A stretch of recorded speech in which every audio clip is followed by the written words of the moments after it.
Okay. Shalom Aleichem. My name is Rabbi Joey, and you have reached the Yoke of Messiah YouTube channel. Thank you so much for joining us.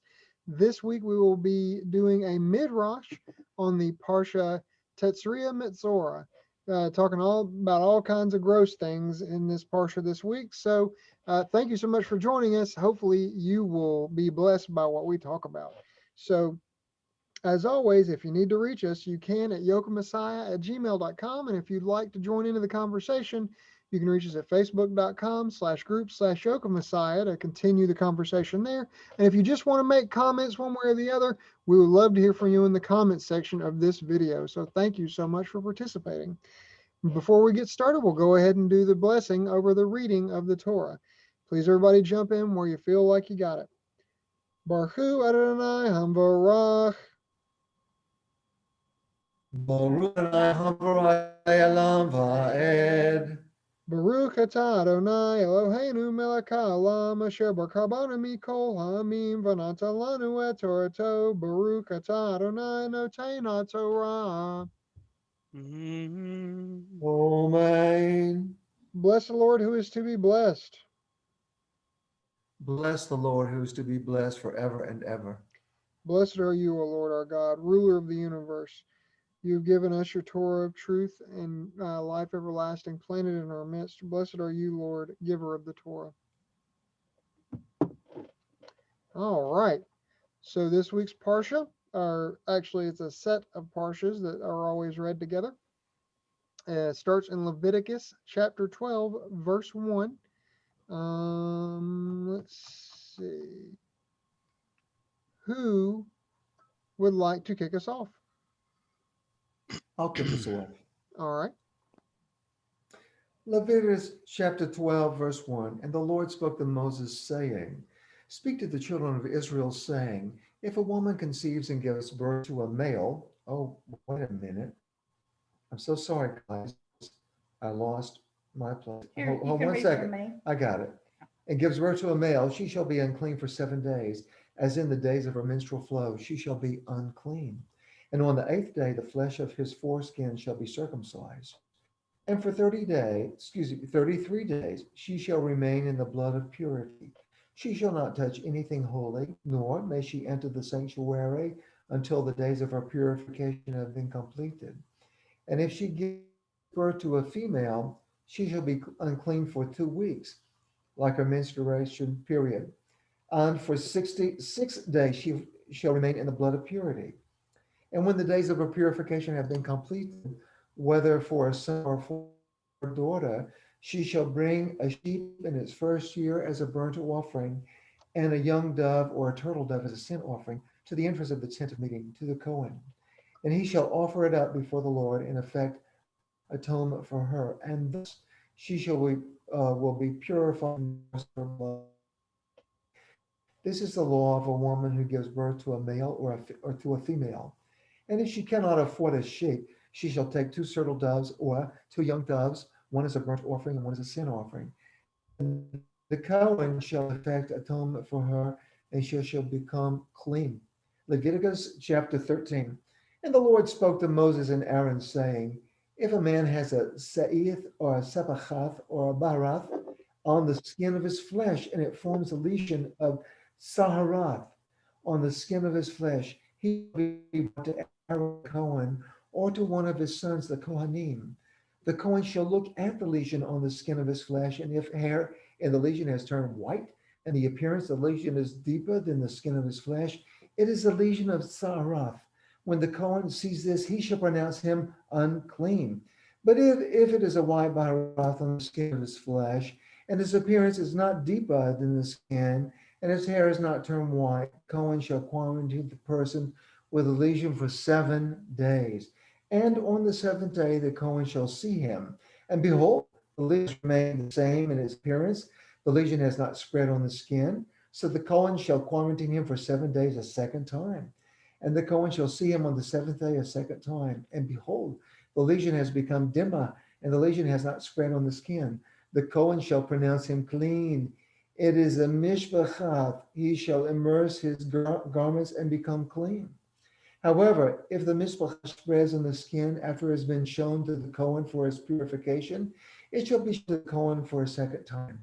The Kohen shall look at it, and behold, the mishpachat has spread on the skin. The Kohen shall pronounce him unclean. It is a tzarath. And if a man has a lesion of tzarath, he shall be brought to the Kohen. The Kohen shall look at it, behold, the white saith on the skin, and either it has turned the hair white, or there is healthy live flesh in the sahith. It is old sarath on the skin of his flesh, and the Kohen shall pronounce him unclean. He need not quarantine him because he is unclean. And if the sarath has spread over the skin, whether the sarath covers all of the skin of the person with a lesion from his head to his feet, whether the eyes of the Kohen can see it, wherever the eyes of the Kohen can see it, then the Kohen shall look at it, and behold, the sarath has covered all his flesh. He pronounced the person with the lesion clean. He has turned completely white. It has clean. But on the day that live flesh appears in it, he shall become unclean. When the Kohen sees the healthy live flesh, he shall pronounce him unclean. The live flesh is unclean. It is saharath. But if the healthy live flesh once again turns white, he shall come to the Kohen, and the Kohen shall look at it, and behold, the lesion is turned white. The Kohen shall pronounce the lesion clean. He is clean. If a person's flesh inflammation on his skin and it heals, and on the place of the inflammation there's a white sahith or a reddish white bahareth, it shall be shown to the Kohen. The Kohen shall look at it, and behold, its appearance is lower than the skin, and its hair has turned white. So the Kohen shall pronounce him unclean. It is a lesion of saharath that has erupted on the inflammation. But if the Kohen looks at it, and behold, it does not contain white hair, nor does it appear to be lower than the skin, and it is dim, the Kohen shall quarantine him for 7 days. And if it spreads on the skin, the Kohen shall pronounce him unclean. It is a lesion. But if the bareth remains in its place, not spreading, it is the scar tissue of the inflammation, and the Kohen shall pronounce him clean. Well, all right.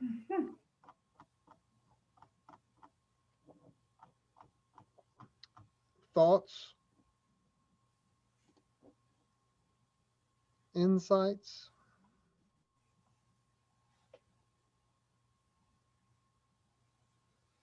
Well, I'm sure there's a lot of deeper teaching with this message about Zaharats and clean and unclean and everything. But to me, these are instructions that the priest would need as he's going about this job of deciding what's clean, what needs to be quarantined, or whether they need to do about it. So, the plain sense of the word is these are instructions for the Cohen and how he's to deal with this.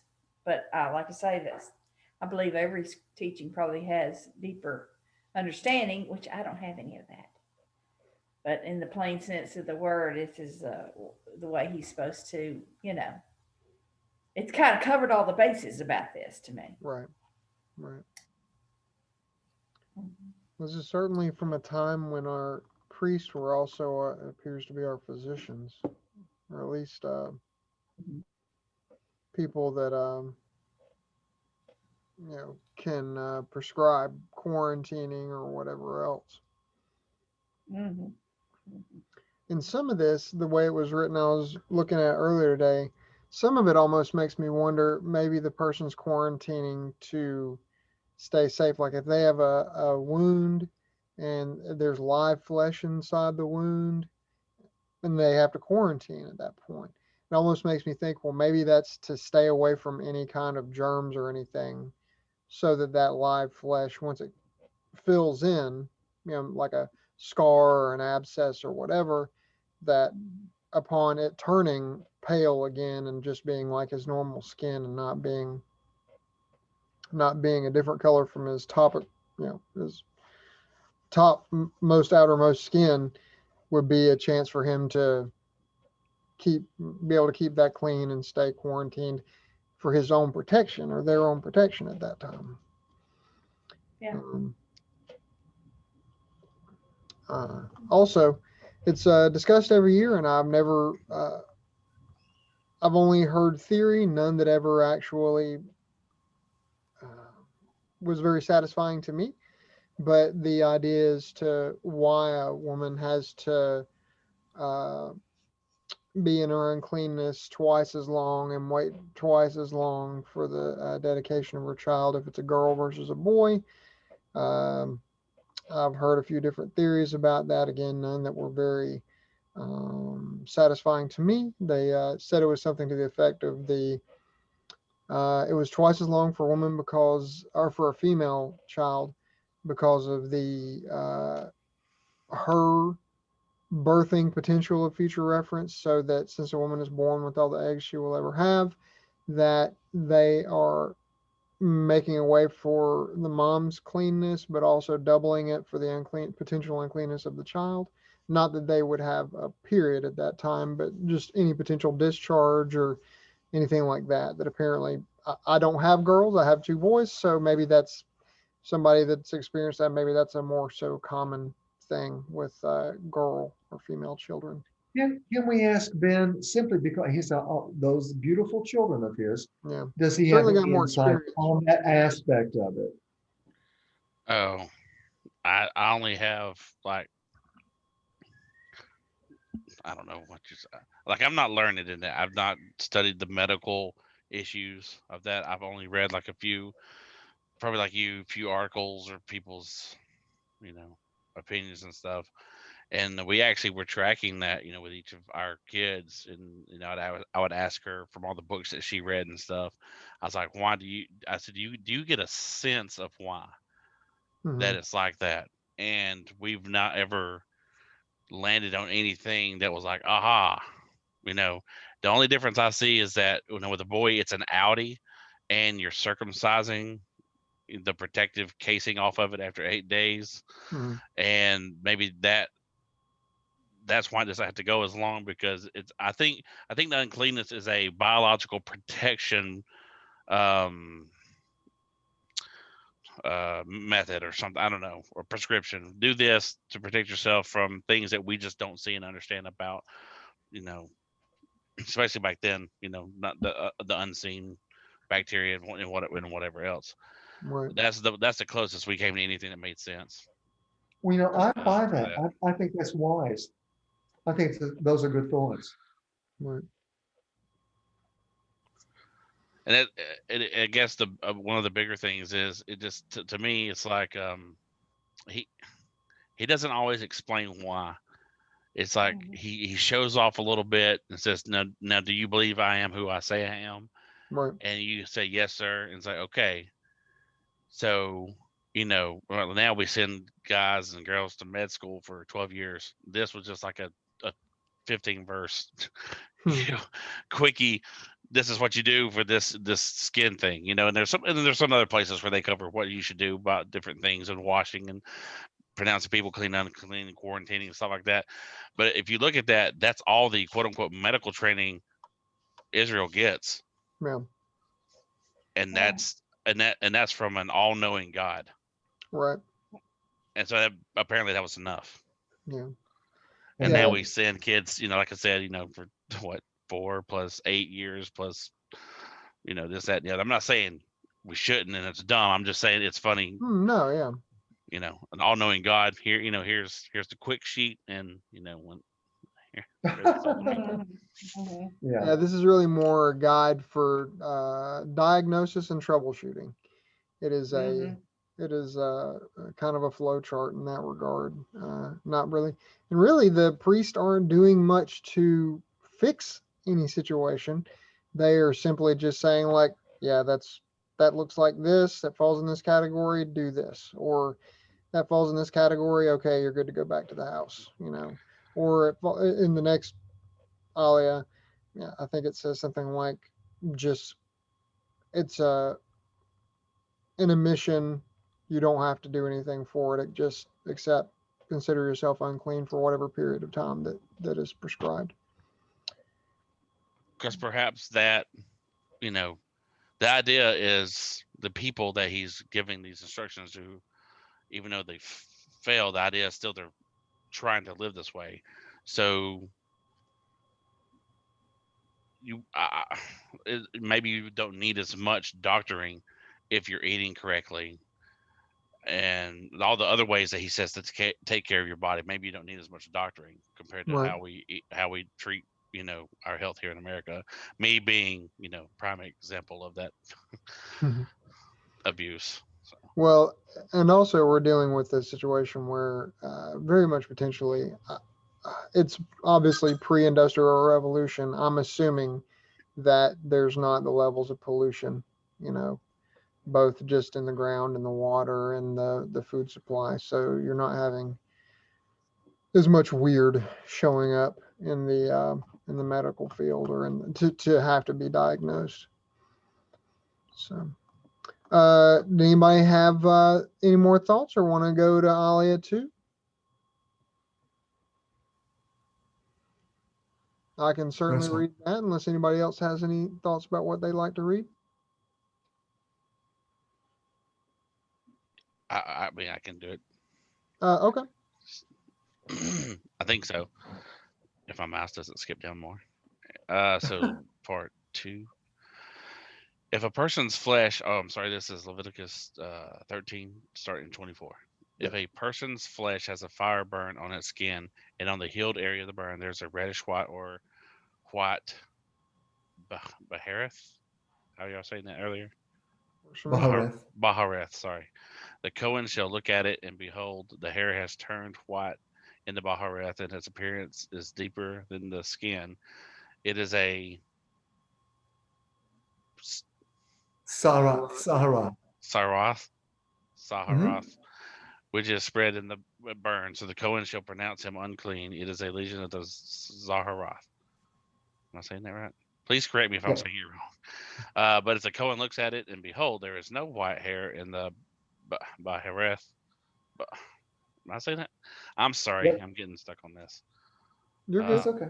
Bahareth, and it is not lower than the skin, and it is in, and it is dim. The Cohen shall quarantine him for 7 days, and the Cohen shall look at it on the 7th day.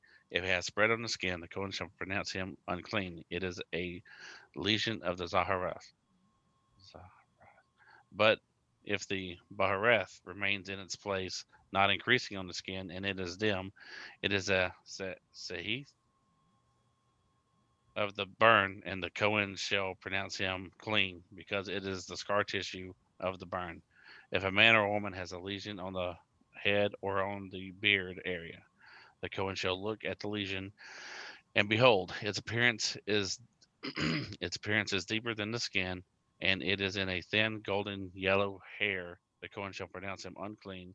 It is a nethek, which is Zaharath of the head or the beard.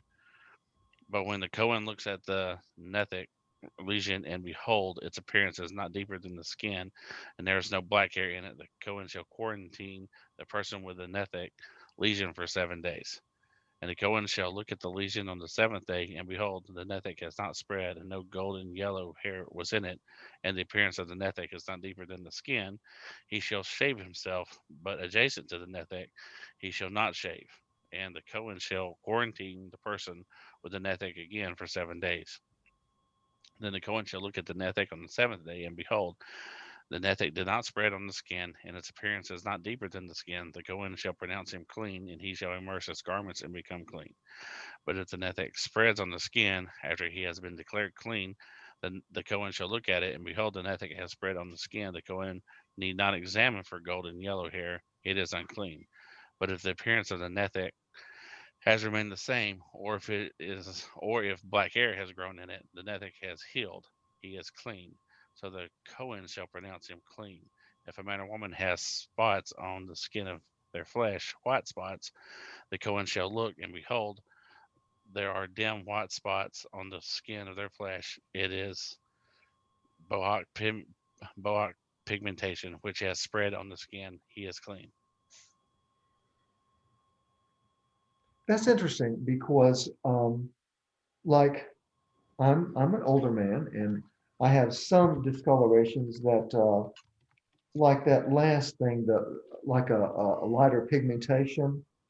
And and when I go to my dermatologist once or twice a year, and I say, and she checks me out, and I say, well, what is that? And she was like, no, no, no, no, no, but it's nothing. It's just a Right. pigmentation change in the skin of an older person. I think another thing is like age spots in an older person. It's a change in pigmentation, but the little white ones are unusual, and really you don't recognize that. But I see what they're talking about here in some respects. Right. Some things represent just normal skin discolorations or pigmentations. Some things represent something more. Right. Yeah, it's and I've heard that this could be referring to like vitiligo, the autoimmune condition. But that upon a quick Google of it, uh, there are other, like you were referring to, spots that can cause, or conditions that can cause white spots that are not vitiligo. Um, so I found it interesting that the priest doesn't do anything other than look at it. yeah, He looks at it and then tells the person what to do. They either go wash, or they're clean or unclean, and Or wait, yeah, uh-huh, yeah. And he just looks at it. stay in quarantine, I meaning know. don't get near nobody and don't let them get near you Mhm. for 7 days. yeah. They Yeah. don't do anything for anybody. They diagnose and troubleshoot, and that's about it. Mhm. And the totality of their prescriptions are just, you can go home or you have to wait outside. Yeah, I think our bodies. I mean, He created our bodies to really be, you know, really resilient. Number one to things, and number two, heal Right. well. I've noticed that, like sometimes if I don't know, like maybe I'm getting this wrong, like a cold or something, like where they can't really cure the thing, they can only treat the symptoms. Right. And you can go get something, and it might speed up the deal. But if you just stay at home, drink liquids, get rest, and all that kind of stuff, it's the same thing. It just might take a little bit longer because you're not doing anything to catalyze that process with any kind of medicines. Right. So maybe that's what the deal was. There's just, well, you just wait. Your body was made to repair itself, so just keep eating your, like Hulk says, keep saying your prayers and eating your vitamins, and Yeah, all yeah, that. Yeah. right. Right. Uh, that's our first Hulk Hogan reference for the night, everybody. If you're keeping score at home, you can go ahead and mark And that this is down. real. This is Yeah. real.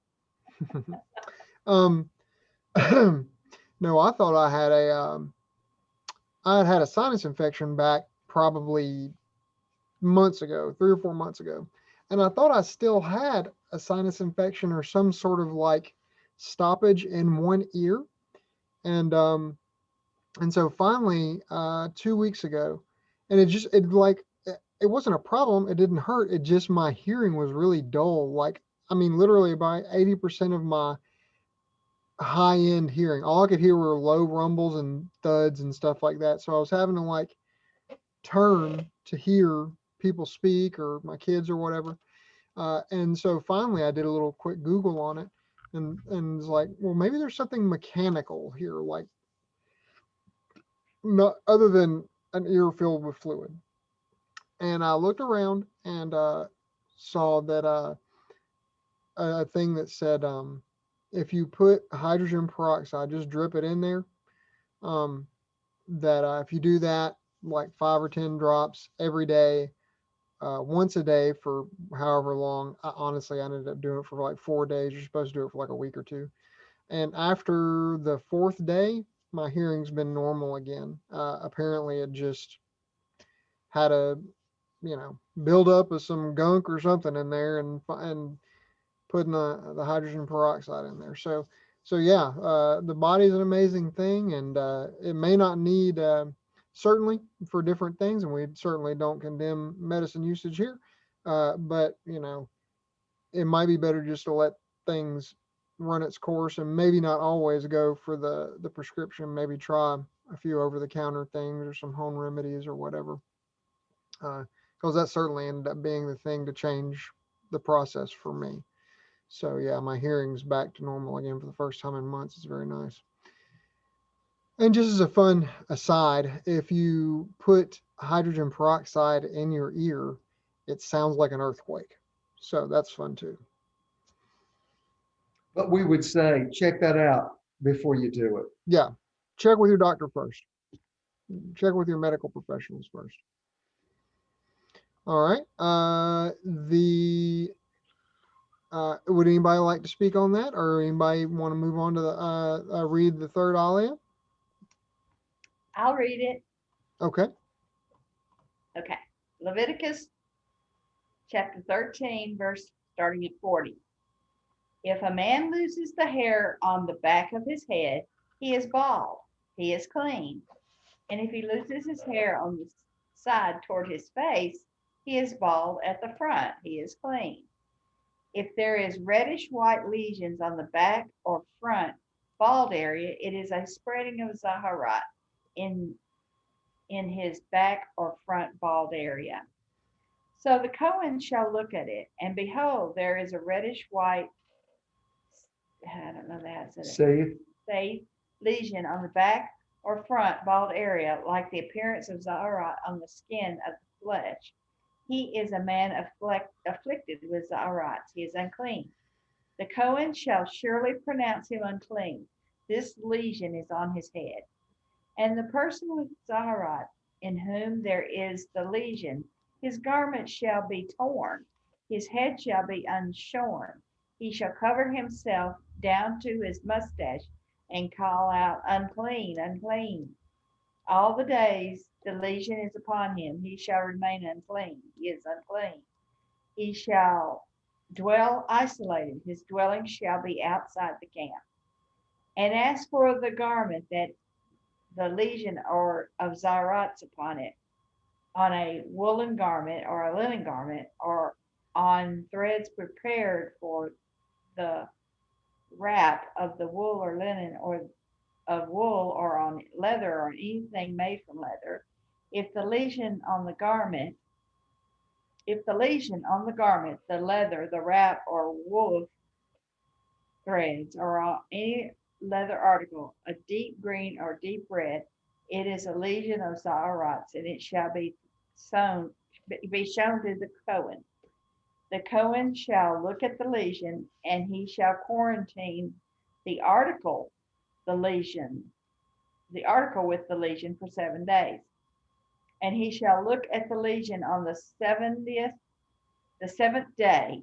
If the lesion has spread on the garment, or on the warp or woof threads, or on the leather, or on any article made from leather, the lesion is a malignant zaharats, it is unclean.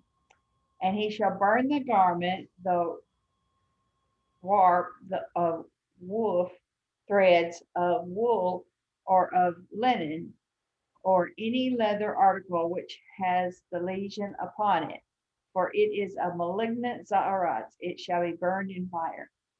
If the Cohen looks, and behold, the lesion has not spread on the garment, the wrap, or woof threads, or any leather articles, the Cohen shall order, and they shall wash what the lesion is upon, and he shall quarantine it again for 7 days.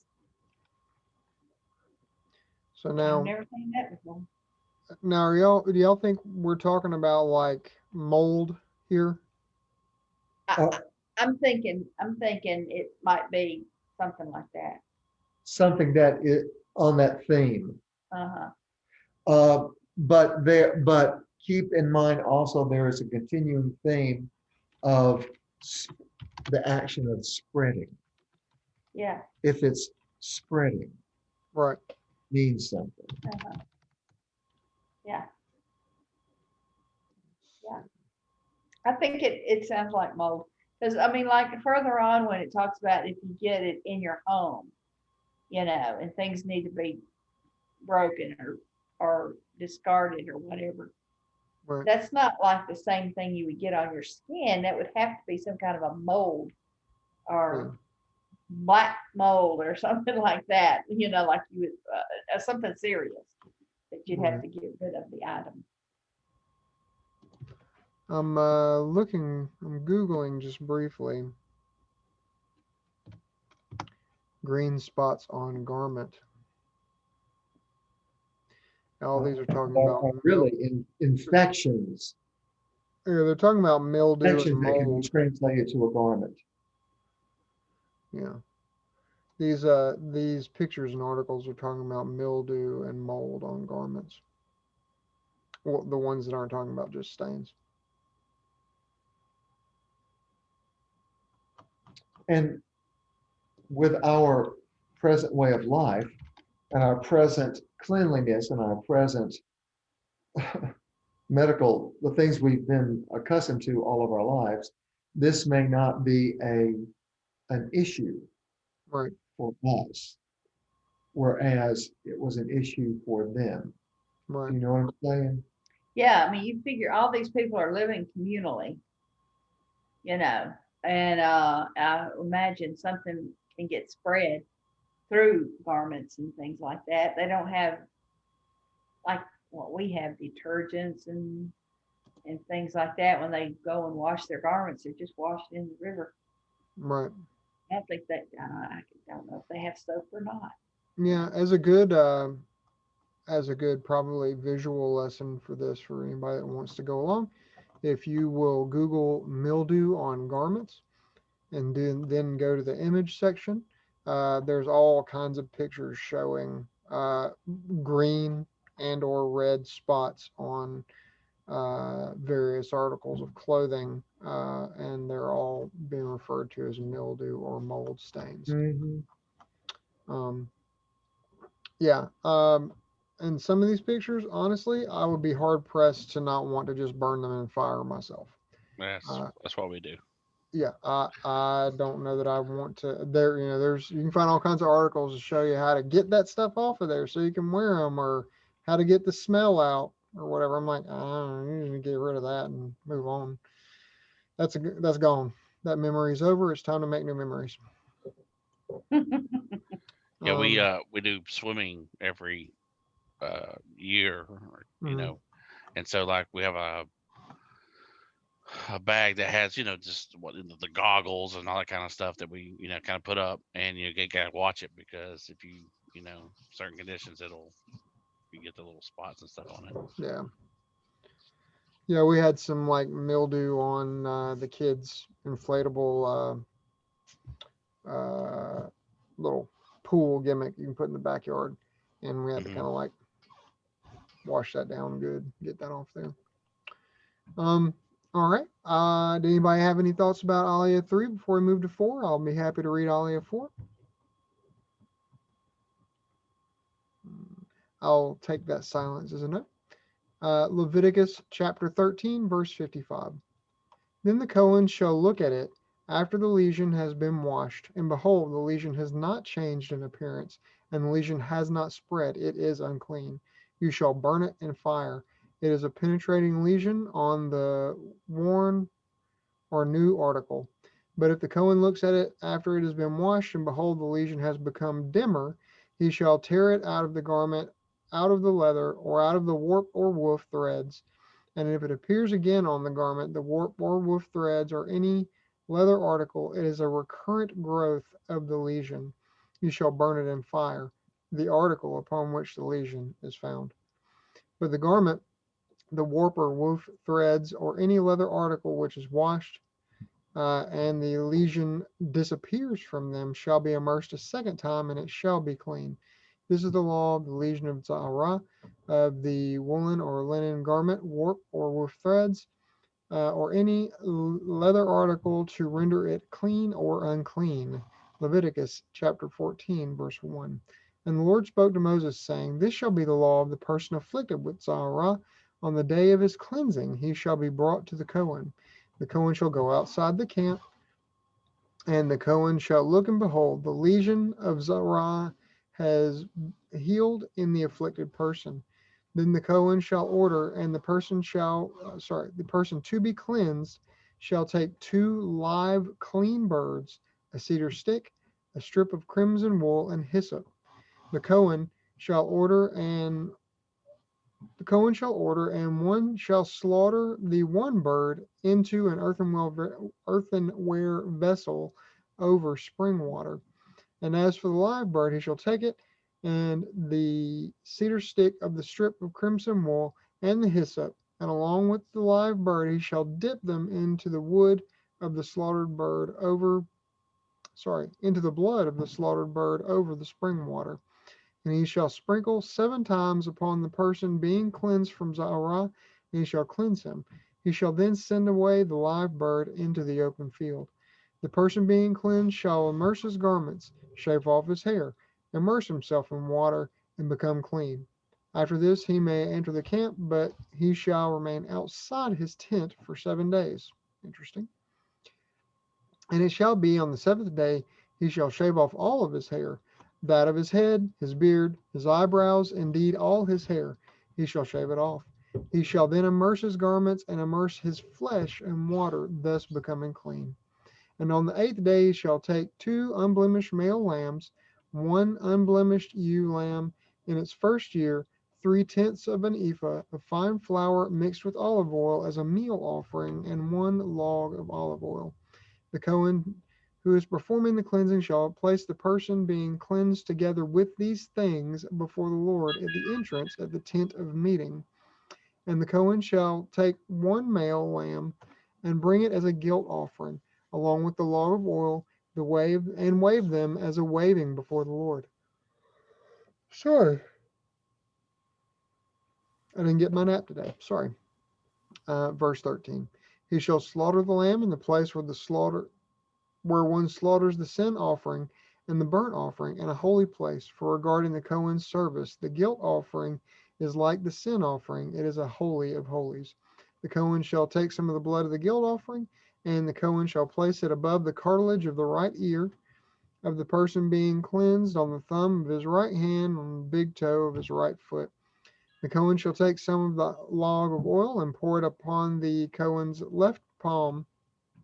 The Cohen shall then dip his right index finger into some of the oil and place it on his left palm, and sprinkle some of the oil with his index finger 7 times before the Lord.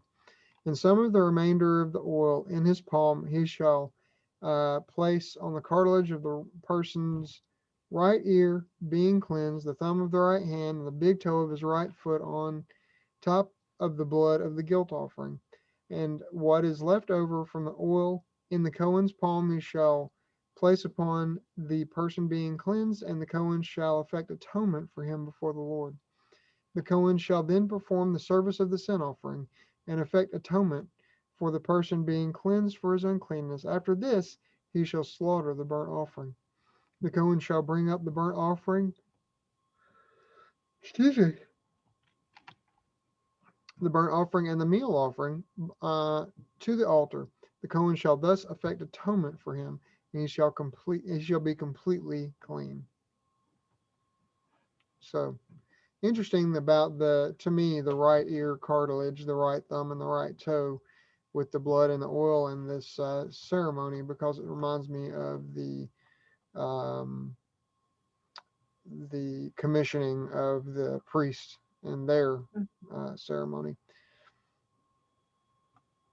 It kind of makes me think, if they did that for the priest to, anoint both what they allow themselves to hear, the things that they do, and the way in which they walk, to walk circumspect before the Lord, it almost, it's one of those other kind of indicators pointing you to that sometimes Zahara is, or other things like this, may be born of either allowing yourself to consume things that you should not in regards to what you allow before your ears or eyes.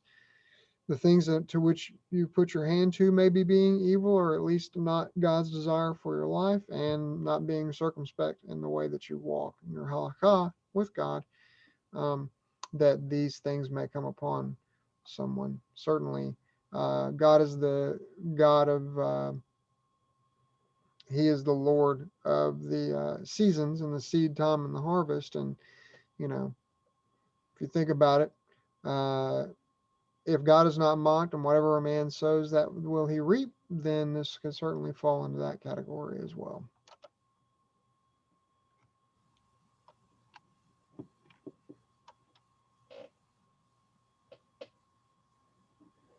Anybody have any thoughts about any of that?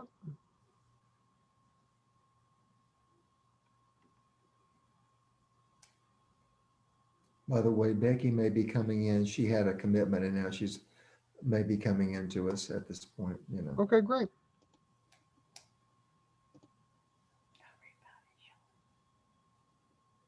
And I think Bridget wants to, if we move on, I think Bridget wants to read 5. Okay. Well, let's go ahead and read Aliyah 5. And here is Becky. She'll be joining us. Give us just a second. When she joins us, it'll take a second to connect her audio.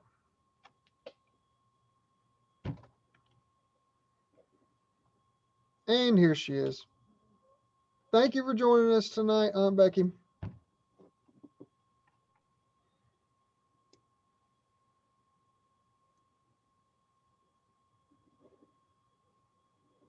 You there? Can you hear us? Yes. Okay, good. I'm sorry. I'm so sorry. I only caught just a portion of it, and I was trying to be real good and not say anything. You're good. You're good. Listen, you caught me. All good. There you go. Hey, Everyone out there in TV land will love that. yes. Hey, we're real people living real life here. Right? And ain't nothing Boy, fancy or we ain't putting on airs here. Well, we are on Aliyah 5. So, Mom, Bridget was wanting Okay. to read that to us. If you are ready, do you know where that is? Are you up with us? Do you need a second to join in?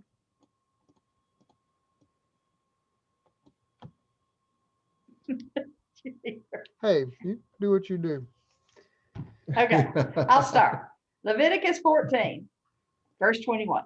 But if he is poor and cannot afford these sacrifices, he shall take one male lamb as a guilt offering for a waving to effect atonement for him, and 1/10 of an ephah of fine flour mixed with oil as a meal offering, and a log of oil, and 2 turtle doves or 2 young doves, according to what he can afford. One shall be a sin offering, and one a burnt offering. And he shall bring them on the 8th day of his cleansing to the Cohen, to the entrance of the tent of meeting before the Lord. And the Cohen shall take the guilt offering lamb and the log of oil, and the Cohen shall wave them as a waving before the Lord. And he shall slaughter the guilt offering lamb, and the Cohen shall take some of the blood of the guilt offering and place it on the cartilage of the right ear of the person being cleansed, on the thumb of his right hand, on the toe of his right foot. And the Cohen shall pour some of the oil into the left palm of the Cohen, and the Cohen shall sprinkle with his right index finger some of the oil that is in his left palm 7 times before the Lord. And the Cohen shall place some of the oil that is in his palm on the cartilage of the right ear of the person being cleansed, on the thumb of his right hand, and on the big toe of his right foot, on the place of the blood of the guilt offering. And what is left over from the oil that is in the Cohen's palm, he shall place it upon the head of the person being cleansed, to effect atonement for him before the Lord. He shall then perform the service of one of the turtle doves or of the young doves from whatever he can afford. From what he can afford, one as a sin offering and one as a burnt offering, besides the meal offering. And the Cohen shall effect atonement for the person being cleansed before the Lord. This is the law of one in whom there is a legion of Zaharites who cannot afford the full array of sacrifices when he is to be cleansed.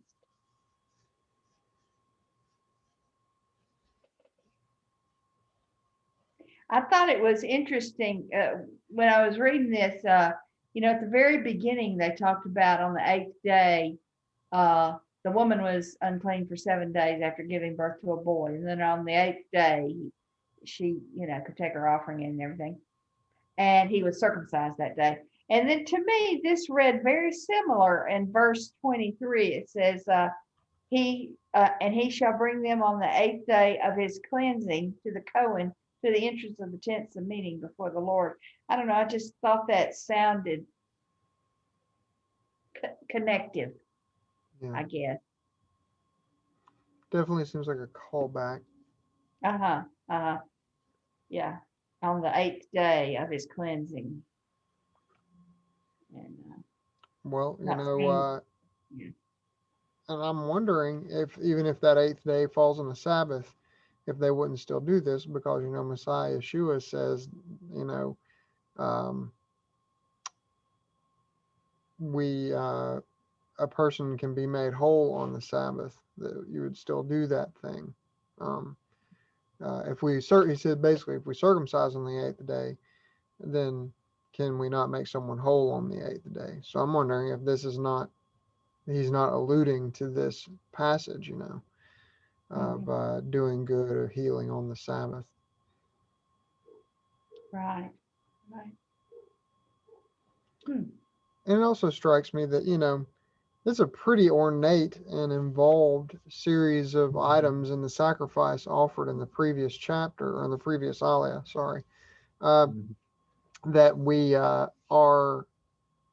This is a very minor offering. 2 turtle doves. I don't even know if we even talk about the meal portion of the offering or the incense that's offered with it or frankincense or whatever. It just seems like it's stripping away everything and doing just the animals.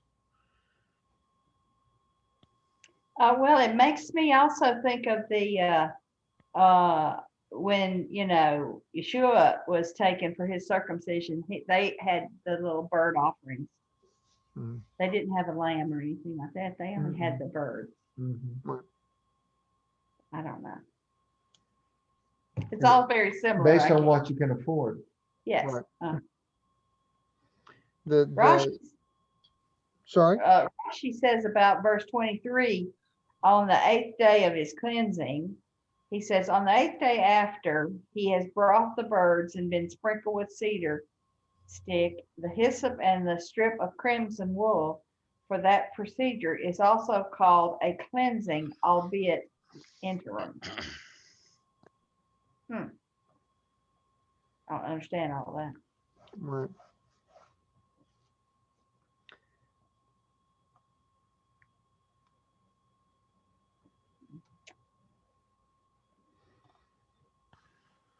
I'd never No, noticed. Sorry, go ahead, Ben. no, you go ahead. No, you. I've talked a lot. You go. Oh, this is kind of a side thing. It says, but if a man is poor, and it gives this alternate. I've not read where it actually defines like what the poverty line is. So it's really uh, you assess it for yourself in a sense. And so Right. I would imagine somebody near the line having to deal with that. Well, technically, I do have a lamb, but it's my last one, or something like that. Right. Yeah. It like I said, it's a side thing. I was just thinking it just came up in my head when y'all were talking about the poor. Mm-hmm. That's a good point, because if you have the land, but that's it, it may be considered a situation, a hardship situation for which you have to go to part B. Yeah. Right. Hmm.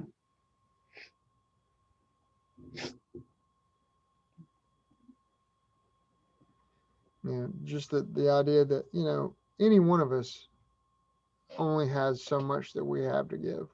Some people Mhm. seem like they have so much to offer, and then it seems like to offer the Lord in regards to skills or talents or whatever. And then there's all the rest of us who are just regular Joes and don't feel like we have that much to offer the Lord.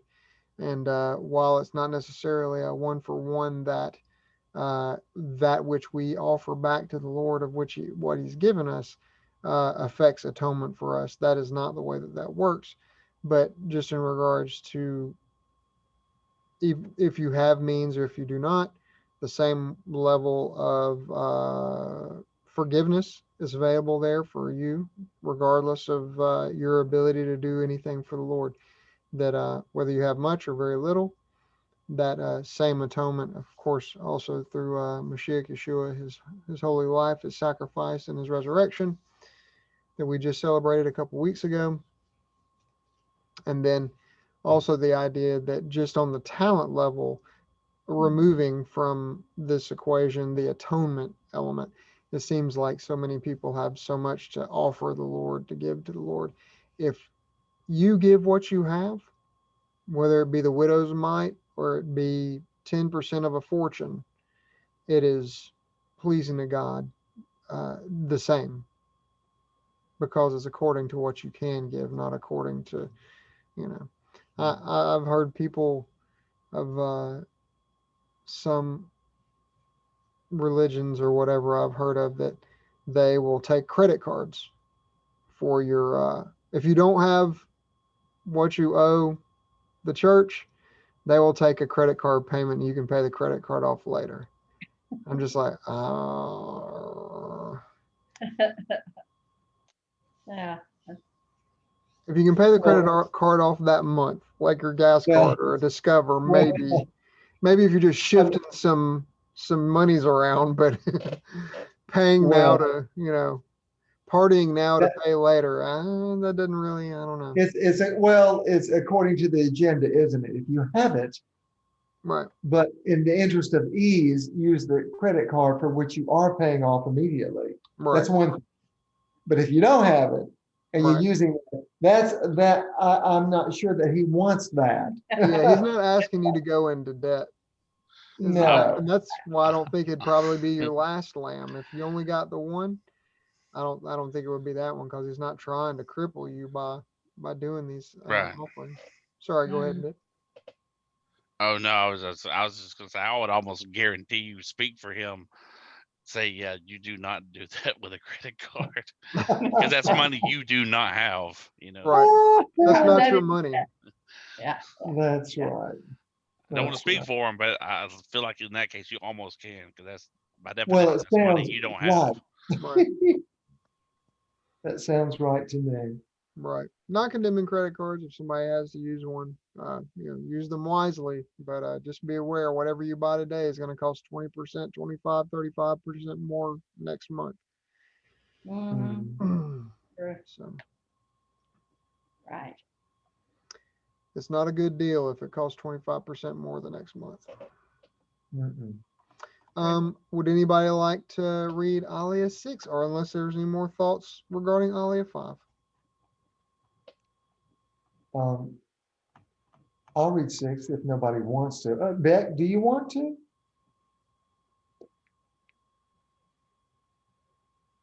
I think you're muted.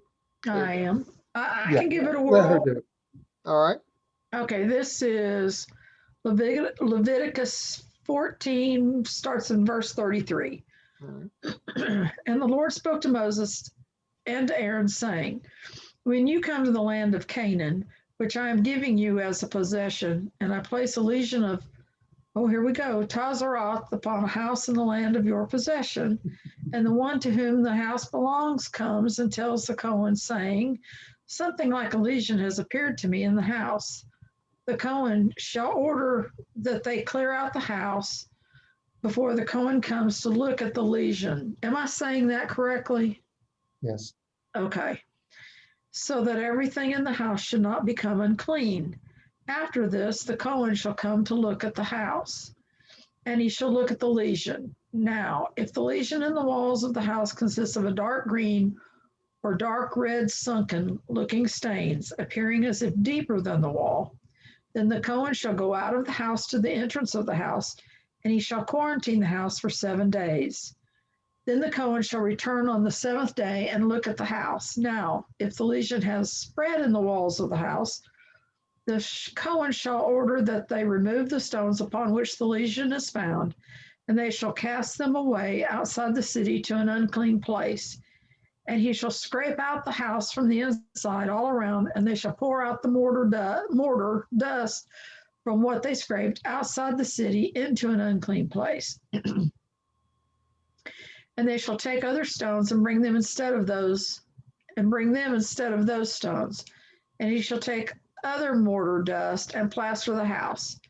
And if the lesion returns and erupts in the house after he had removed the stones, and after the house had been scraped around, and after it had been plastered, then the Cohen shall come and look at it. Now, if the lesion in the house has spread, it is malignant, wrath in the house, it is unclean. He shall demolish the house, its stones, its wood, and all the mortar dust of the house, and he shall take them outside the city to an unclean place. And anyone entering the house during all the days of its quarantine shall become unclean until the evening. And whoever lies down in the house shall immerse his garments, and whoever eats in the house shall immerse his garments.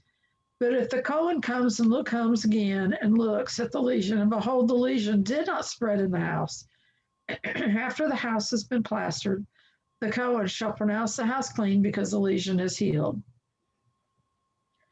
To ritually cleanse the house, he shall take 2 birds, a cedar stick, a strip of crimson wool, and hyssop. He shall slaughter 1 bird into an earthenware vessel over spring water. And he shall take the cedar stick, the hyssop, the strip of crimson wool, and the live bird, and he shall dip them into the blood of slaughtered bird and into the spring water, and sprinkle towards the house 7 times. And he shall thus cleanse the house with the blood of the bird, the spring water, the live bird, the cedar wood, the hyssop, and the strip of crimson wool. He shall then send away the live bird outside the city, onto the open field. He shall thus effect atonement for the house, and it will be clean. All of this is the law for every legion of Zaraoth, and for a Nethek, and for Zararoth of garments and houses, and for a Saith, and for a Sepakath, and for a Bahareth, to render decisions regarding the day of uncleanliness and the day of cleanliness. This is the law of Zaharat. And the Lord spoke to Moses and to Aaron, saying, Speak to the children of Israel, and say to them, From his flesh his discharge is unclean. And this shall be the nature of his uncleanness due to his discharge. If his flesh runs with his discharge, or if his flesh is plugged up by his discharge, that is his uncleanness. Any bedding upon which the man with the discharge will lie shall become unclean, and any object upon which he will sit shall become unclean. And a man who touches his bedding shall immerse his garments and immerse himself in water, and he remain unclean until evening. And anyone who sits on an object upon which the man with the discharge will sit shall immerse his garments and immerse himself in water, and he shall remain unclean until evening. And anyone who touches the flesh of the man with a discharge shall immerse his garments and immerse himself in water, and he shall remain unclean until evening. And if the man with the discharge spits upon a clean person, that person shall immerse his garments and immerse himself in water, and he shall remain unclean until evening. Any riding gear upon which the man with the discharge will ride becomes unclean, and whoever touches anything, what will be under him, is unclean until evening. And whoever lifts him up shall immerse his garments and immerse himself in water, and he shall remain unclean until evening. And whomever the man with the discharge touches without the latter having rinsed his hands shall immerse his garments and immerse himself in the waters, and he shall remain unclean until evening. And an earthenware vessel which the man with the discharge will touch shall be broken, and any wooden vessel shall be rinsed in water. When the man with the discharge is cleansed of his discharge, he shall count 7 days for himself for his purification, and then immerse his garments and immerse his flesh in spring water, and he shall be clean. And on the 8th day he shall take for himself 2 turtle doves or 2 young doves, and come before the Lord to the entrance of the tent of meeting, and give them to the Cohen. And the Cohen shall make them, one into a sin offering and one into a burnt offering, and the Cohen shall effect atonement for him for his discharge before the Lord. Okay, so now the end of Aliyah 6 we were talking about. What y'all were just discussing something. Yeah, so we were saying like, so if a guy had the like a spot on his belly that Okay. oozed, like the discharge was on his belly. Mhm. Look at verse 8. If that man with the discharge spits upon a clean person, then that clean person has to do all this stuff to remain, to just Mhm. because he spit.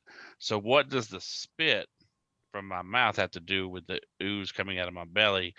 Was what I was doing guesswork at, like, because Um, there is some kind of ceremonial thing, if you want to say, to these mhm. things, which I like symbolism and whatever, and that part loses me.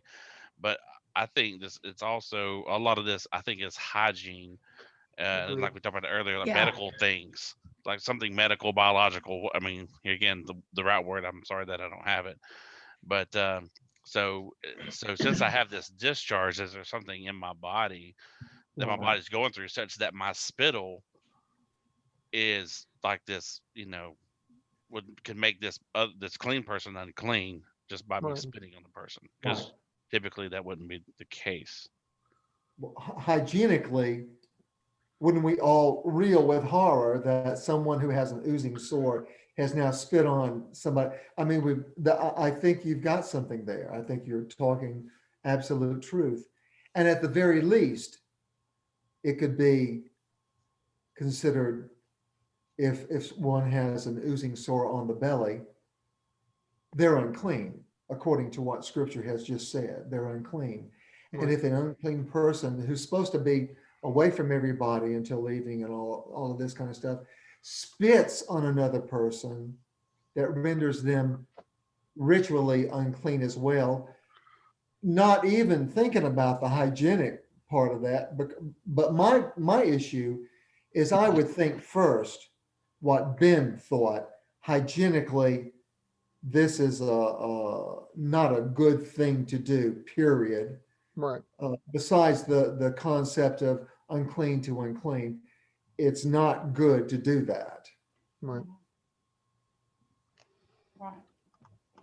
Well, if they have to break the earthenware vessel that the man has touched, that earthenware vessel is absorbent, Right. Right. like a clay pot. It absorbs liquid moisture and that sort of thing. And so, and just by touching it's going to cause it to be unclean. And that supports exactly what Ben was saying. And, But I think- I guess, it sounds like an extreme thing, but, you have this many people, like I said a while ago, you have this many people living in a communal situation. They can't afford to let something like this get out of hand, not Right. even with a pot or a wooden spoon or whatever, Right. Agreed. Yeah, we have to realize there's not just a group of 10 people here. Right. Right. It's a multitude of people. Well, what have we been doing for the last year? Cleansing. Right. Staying clean, quarantining, Wearing the that mask sort so of that no thing. one else's Saliva. saliva or can get into our breathing system. Right. I think it's interesting that we, being what we've been through this, in our world this last year, that this scriptures really come to life now. I mean, we can Right. see it in real time, I whereas think. before it was just an obscure thought, Yeah. to Yeah. have to clean. But,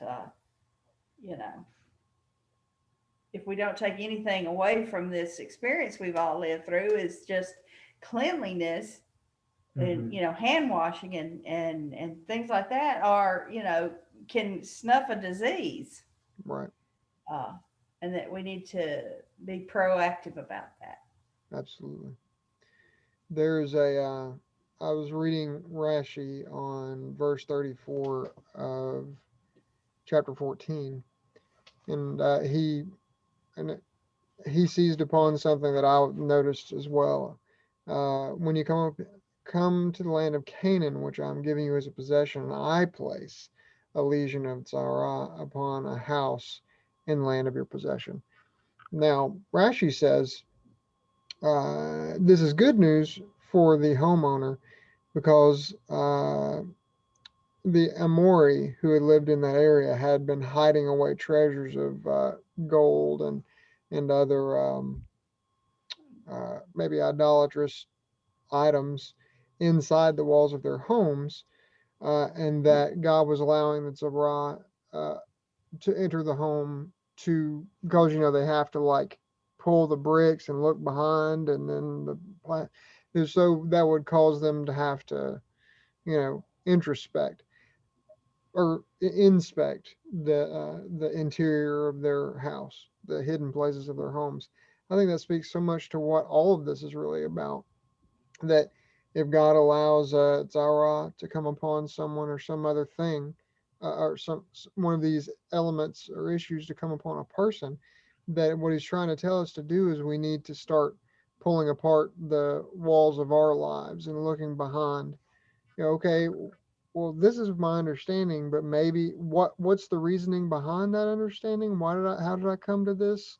Or I don't have a particular um, feeling for doing a particular thing. Maybe I need to consider why I don't carry a conviction about this particular activity. So maybe I need to look behind the seemingly empty things to introspect my own heart and see why I do or do not do the things that I do. Mhm. Um, but that Rashi says he's considering it a blessing that this is allowed to be visited upon a person's home. And honestly, if there's a lesson to learn, and the only ill effects that came from it were a limited period of time for which you had to be away from everybody and then have to go through this cleansing process at the end. But if you get something out of your life that you don't need to have there, then you're all the better for it on the other end of it. Even Messiah says if your hand causes you to sin or your eye causes you to sin, cut it off, pluck it out, throw it away. It's better to go through life maimed than it is to lose your soul by going through life in a sinful way. Now, when we say that to anybody that may be listening to this, uh, if you have a problem with things that you look at, or if you have a problem with uh, stealing by putting your hand to something and taking something that isn't yours, cutting your hand off isn't going to fix that because you've always got another hand. And plugging your eye out is not going to fix that. He means this in a spiritual way. We're not telling people to go out there and maim themselves or anyone else. What Messiah is saying is that when you have a problem of your actions, you need to introspect, listen to what God's trying to tell you, and then make those changes in your life. It's something me and my little boy have been talking about, and he laughs at me all the time about it. But he asks, Papa, why is everything that we talk about regarding the scriptures always lead to this? Or why does it always deal with this? I said, because this is something that we'll have to do every day of our lives and something that we'll never be able to stop doing during this life. And he says, okay. And it's the word repent. And I had to teach him that repent or repentance means, or in Hebrew, teshuvah, to stop doing the wrong things and start doing the right things. And for all of us listening here who are that level above my son and his understanding, is not only not doing the wrong things and doing the right things, but introspection regarding why you're doing any of those things, whether they be good or bad. Because God's more concerned with your heart and your motive than he is even for the things that you do or do not do. So I would just encourage everybody to introspect and look inside. Look at the scriptures, listen to Hashem, and then look inside yourself as to why you're doing the things you're doing or not doing the things that maybe you ought to be doing. And if you're convinced or have been convinced that there's something that you're not doing that you don't have to do those things, you may want to question that teaching that you've received in the past, that maybe there is something more here for you to do. Maybe there's a deeper level of responsibility that you have to do, to be involved with. Maybe it's even God's holy Torah. There's a lot of teaching that says we don't have to do those things, or we don't have to take those things as literal. Uh, I would encourage you to second guess all teachings that you hear that don't come directly out of the scriptures themselves, and look at those scriptures, those teachings in context. Context is king. But yeah, so that we should even look at the Zara as a blessing potentially, both for our homes and for ourselves, if it's ultimately there to teach us a lesson and leave us unharmed at the end of that lesson. Now, do anybody want to read Aliyah 7? Or anybody else have any other thoughts about Aliyah 6 before we move on? Sorry, I didn't mean to dominate the conversation there. No, it was good what you said. Well, thank you. That it made perfect sense. Thank you. All right. Well, I'll read 7 if everybody else is good with that. Please. All right. A man from whom there is a discharge of semen shall immerse his flesh in water, and he shall remain unclean until the evening.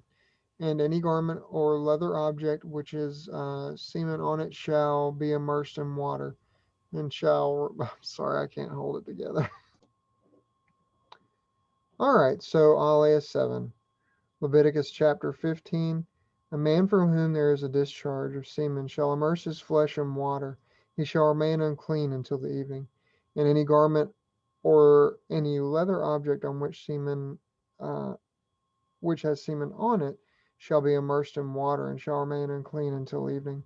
A woman with whom a man cohabits, whereby there was a discharge of semen, they shall immerse in water, and they shall remain unclean until evening. If a woman has a discharge, her flesh discharging blood, she shall remain in her state of menstrual separation for 7 days, and whoever touches her shall become unclean until the evening. And whatever she lies on during a menstruation separation shall become unclean, and whatever she sits on shall become unclean. And anyone who touches her bedding shall immerse his garments and immerse himself in water, and shall remain unclean until evening. Anyone who touches any object upon which she shall sit shall immerse his garments and immerse himself in water, and shall remain unclean until the evening.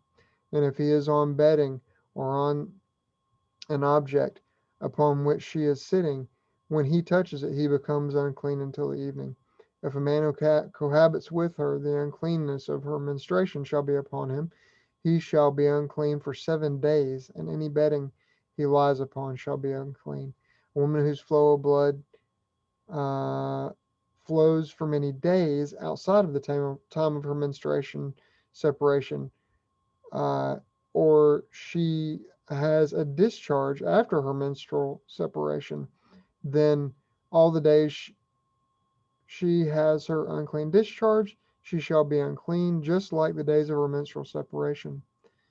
Any bedding upon which she lies during the time of her discharge will have the same uncleanness for her as the bedding of her menstruation, and the object upon which she will sit shall become unclean, like her menstrual uncleanness, and anyone who touches them shall be unclean.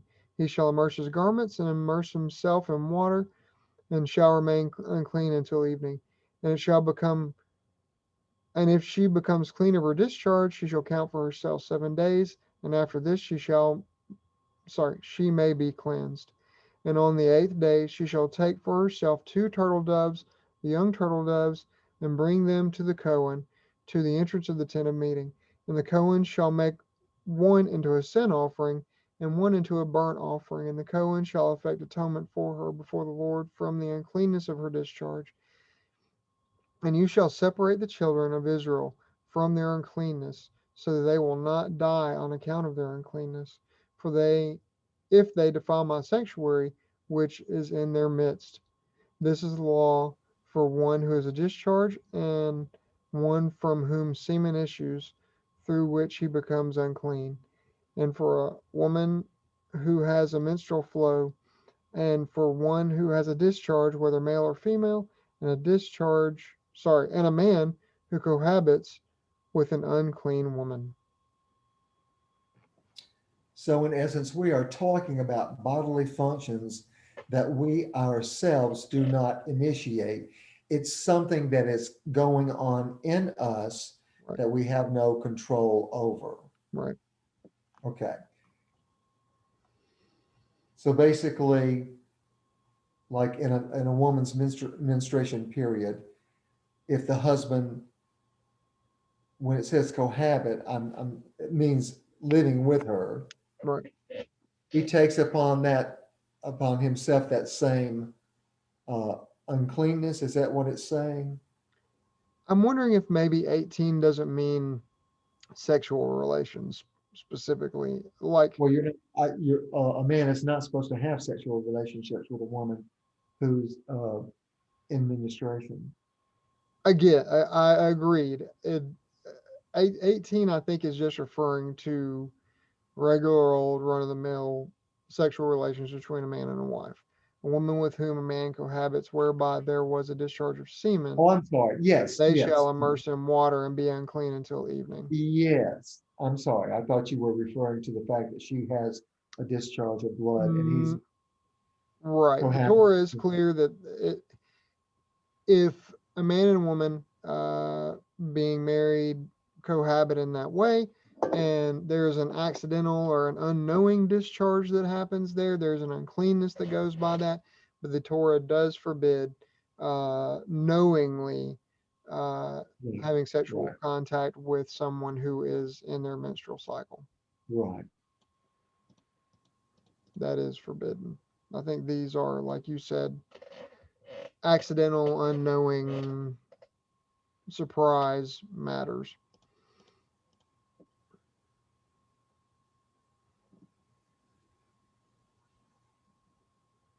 But I think just general sexual contact does require a washing as well as remaining unclean for until nightfall. So, which is why priests have to um, segregate from their families at the time of their service in the temple. Mhm. All right. Did anybody have any thoughts about any of this before we wrap it up?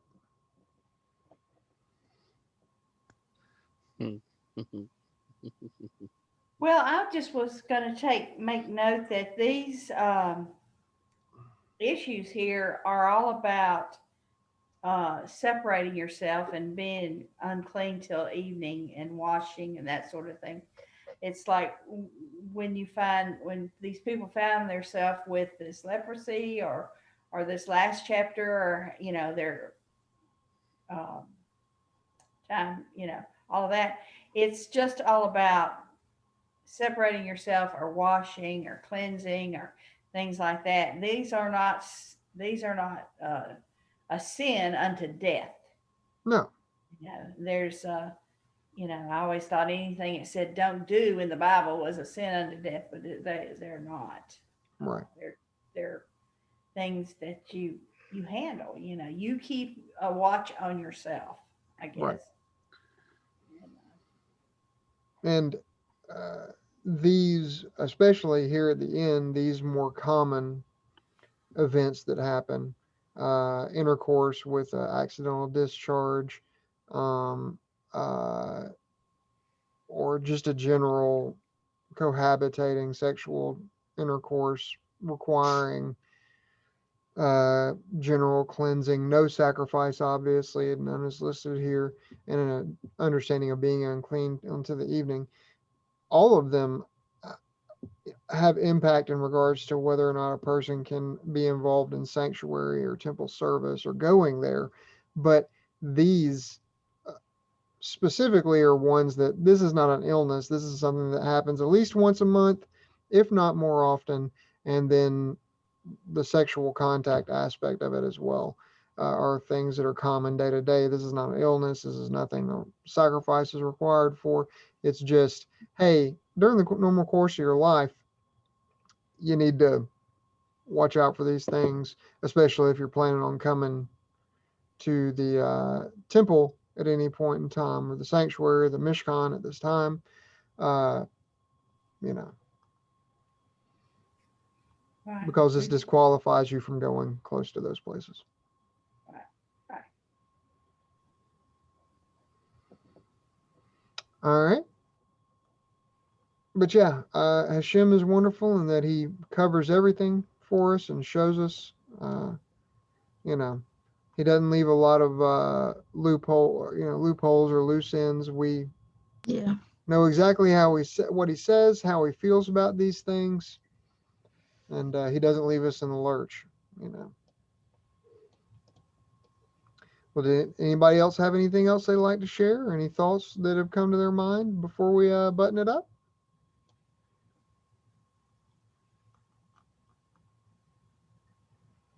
If not, then we will invite everyone again. Thank you so much for being with us tonight and listening to this midrash of Parshat Tazria-Metzora. It has been certainly an interesting trip through the scriptures at this time, as usual. But we thank you if you've made it this far for hanging out with us. If you'd like to reach us for more conversation, there's always conversation that can be had over at facebook.com/groups/Yoke of Messiah. And if you need to reach me for any reason, you can at yokeofmessiah@gmail.com. And if you're wanting to tell your friends about this wonderful YouTube channel that you have found, the easiest way to do so is to just let them know that they can go to yokeofmessiah.com to go to that site, and it'll take you right to this YouTube channel with all of our videos and teachings and midrashes and everything else. And if you're enjoying what you're hearing, please subscribe, and you can follow along with us as we continue to release videos. Maybe even giving a thumbs up down there. It lets us know and lets the algorithm know on YouTube that people are enjoying the process and enjoying the material. So thank you again so much for visiting with us. Shalom Aleichem. Alaikum.